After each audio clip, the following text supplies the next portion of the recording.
कर। सैनिक आगे तो देखो।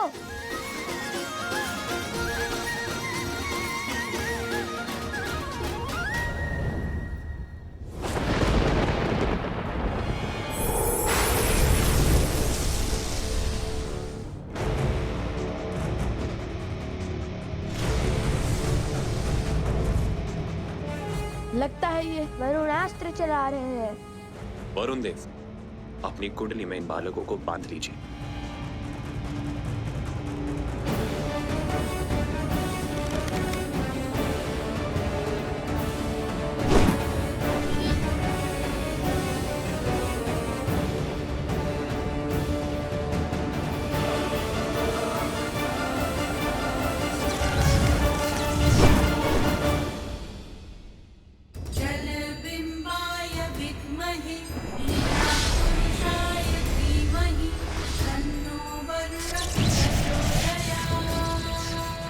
असंभव। वरुण देव इनके पक्ष में क्यों है?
सम्मोहन अस्त्र का प्रयोग कैसे किया जाता है राजानो शत्रुघ्न जी?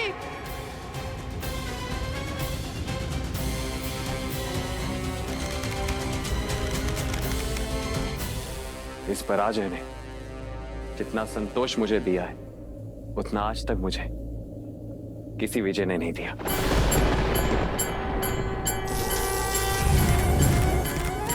शीघ्र ही मेरी प्रसन्नता का कारण ये संसार जानेगा और मानेगा।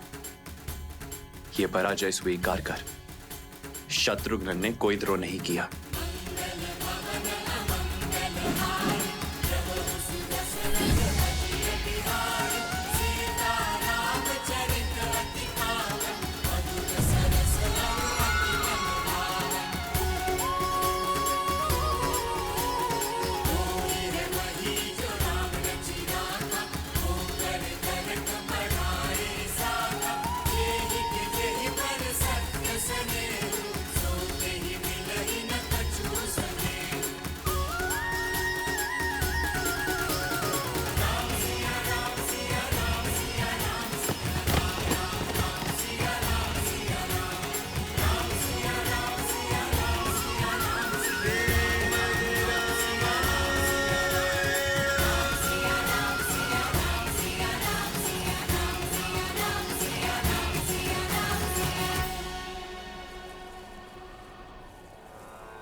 धन्यवाद वरुण देव।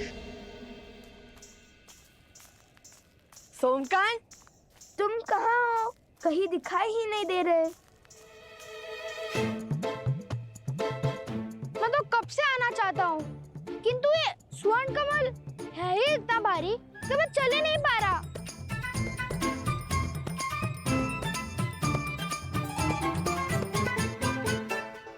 लाओ।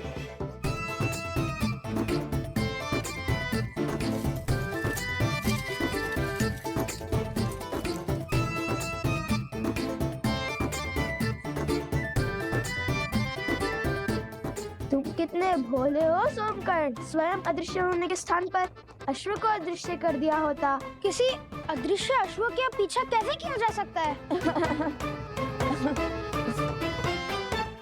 कुश, एक बांस या फिर एक गन्ना लाओ, उसे इसमें हम लटका देंगे, अन्यथा हम यूं ही अदृश्य होते रहेंगे।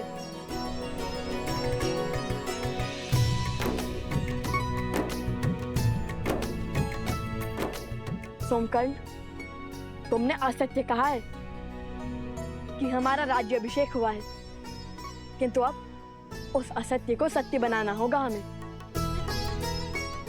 अयोध्या से अन्य कोई सेना आए उससे पहले हमें वो औषधि खोजनी होगी और उन गांव वालों को उनके रोगों से मुक्त कराना है। ये लीजिए भैया।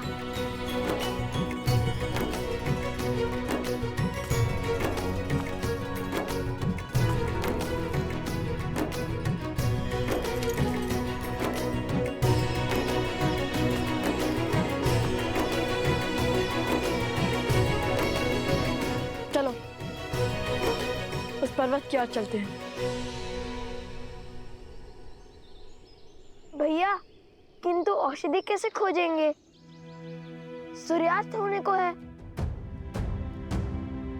शीघ्र ही घोर अंधकार छा जाएगा।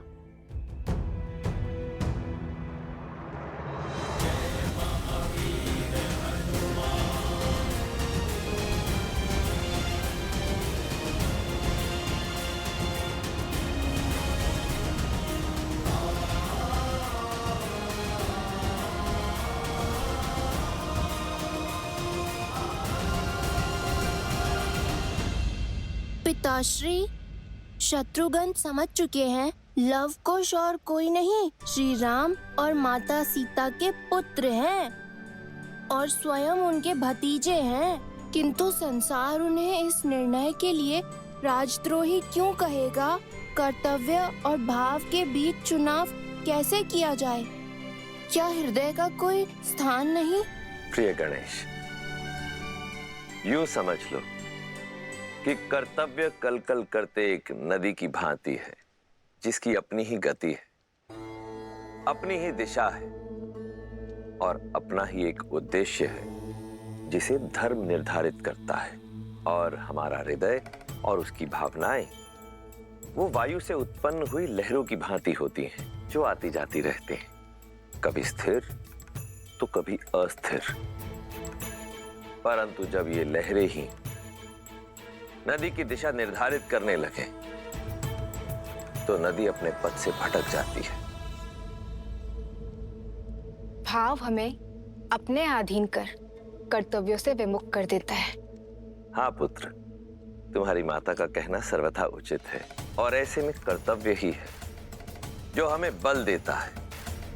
और जब हम कर्तव्य के पथ पर चलते हुए स्वयं को तन मन से संपूर्ण रूप से समर्पित कर देते हैं, तब हमें केवल सत्य के समक्ष ही नतमस्तक होने की आवश्यकता पड़ती है, क्योंकि सत्य ही धर्म है और धर्म ही है जो हमें ईश्वर से जोड़ने की शक्ति रखता है।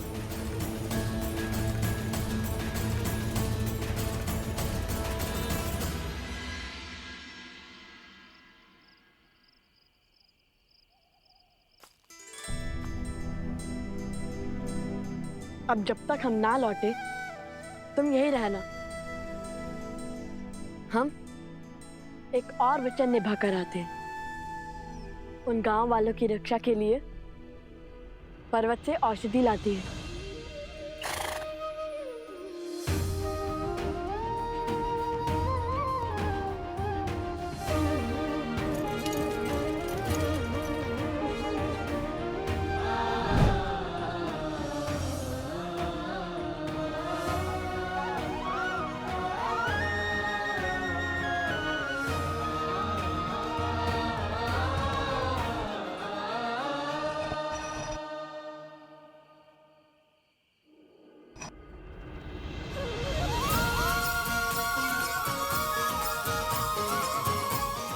अब तुम्हें खोजने में कठिनाई नहीं होगी मित्र।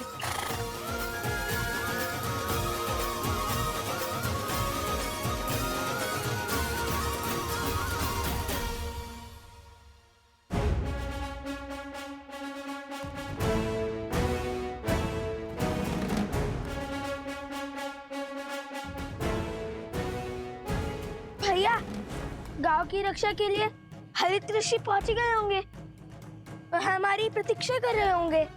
किंतु यदि ऊपर अनेक वनस्पति हुई तो हम उनमें से एक जड़ी बूटी कैसे पहचानेंगे?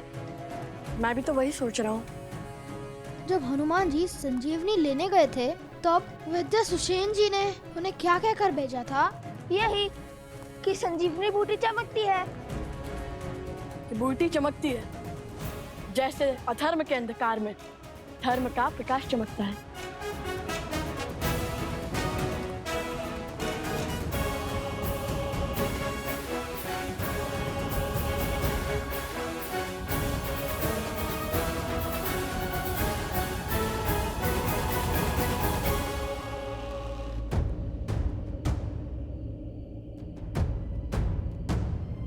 लो, या तो कई बूटी चमक रही हैं।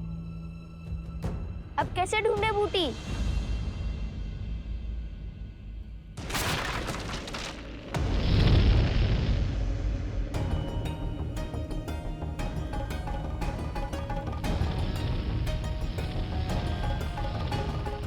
इससे पहले कि समय हाथ से फिसल जाए, मुझे स्वयं जाकर वो दुर्लभ जड़ी बूटी लानी होगी, क्योंकि लवकुश को आने में समय लग रहा है। उन्हें तो ज्ञात ही नहीं होगा कि वो बूटी कौन सी है। हम आपके साथ चलते हैं ऋषि हरित। आपको जाने की कोई आवश्यकता नहीं है ऋषिवर।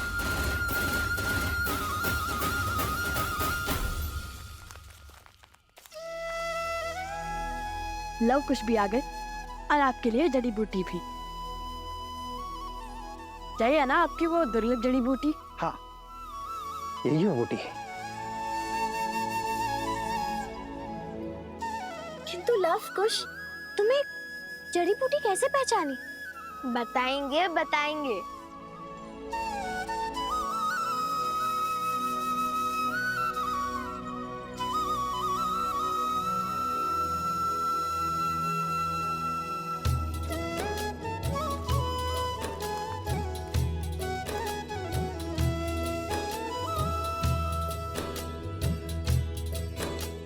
सहस्त्राक्षम शतधार वृषिव पावनम कृतम तेना सहस्त्रधारेण पवमानः पुनातु माम।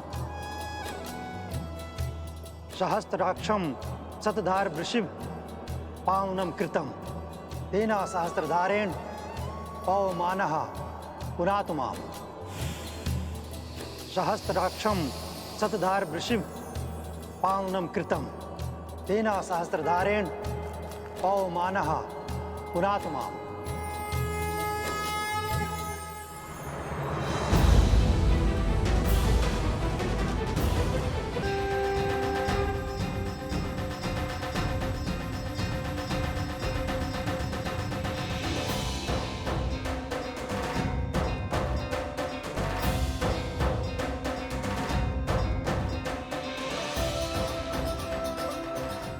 मैं निरोगी हो गया, मेरा रोग भी ठीक हो गया, हम सब स्वस्थ हो गए। धन्यवाद ऋषिवर, आपके कारण। मेरे कारण नहीं, ये सब तो लवकुश ने किया है। धन्यवाद। आप दोनों का कोटि कोटि धन्यवाद। आप दोनों ने अपने प्राणों को संकट में डालकर हमारी सहायता की। आपका साहस और सामर्थ्य सदैव बना रहे। आप दोनों इस संसार के लिए एक उत्तम उदाहरण बन के उभरे। हम केवल मुख से ही आपको धन्यवाद कह सकते हैं, क्योंकि आपको देने के लिए हमारे पास कुछ भी नहीं है। हमें बताइए ऋषि कुमार, आपको क्या चाहिए? हम आपका कर कैसे चुकाएं? हमें कुछ भी नहीं चाहिए। हमें जो उचित लगा, जो धर्म संगत लगा, हमने बस वही किया। और मांगना क्या है वो भी हमें नहीं पता, इसलिए धन्यवाद ही बहुत है। मैं जानता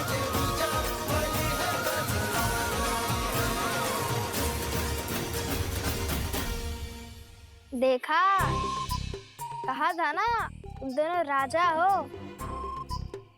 और अब ये सब तुम्हें राजा का मान सम्मान देंगे और अश्व को रोकने का अधिकार भी मिल ही गया। क्या बताएंगे आप? कहाँ के राजा हैं आप? तुम हमारे साथ रहकर बुद्धिमान हो गए हो सोमकर्ण, अति उत्तम।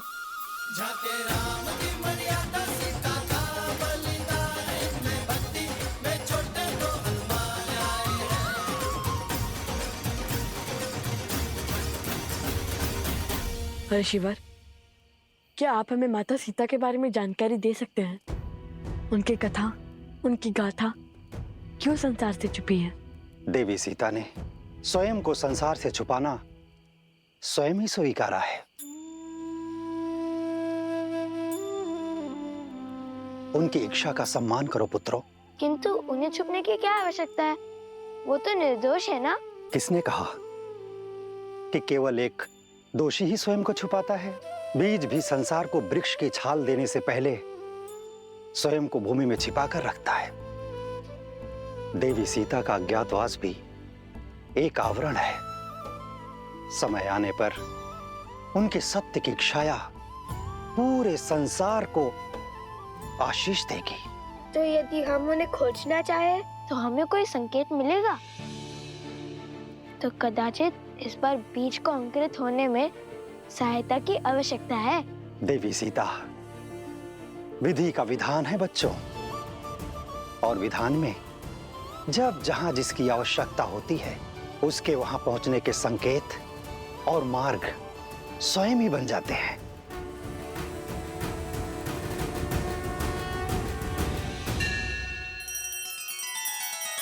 श्री रामचंद्र कृपालु भजु मन हरण भव भय दारुणम नव कंज लोचन कंज मुख कर कंज पद कंजारुणम।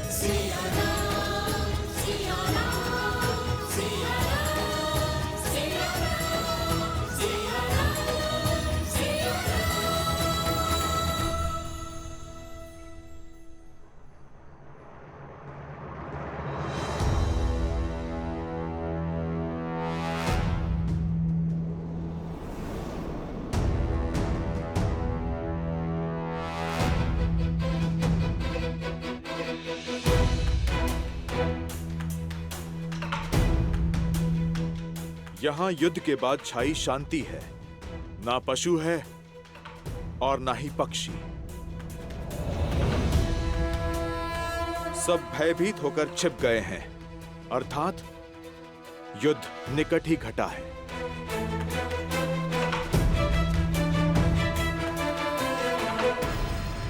आप दोनों हमारे राजा हैं, इसलिए पहला भोग आप लगाएंगे। नहीं, राजा स्वामी नहीं, सेवक होता है जो प्रजा से पहले अपना पेट भर ले। वो रक्षक नहीं, भक्षक होता है। आइए हम सब साथ भोजन करेंगे। लीजिए।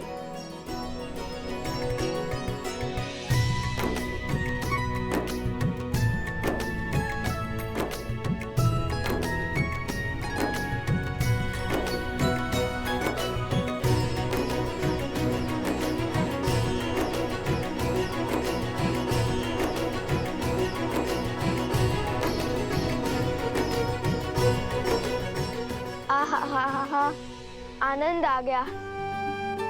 बड़ा परिश्रम किया है ना सुबह से। अच्छा आप बताओ,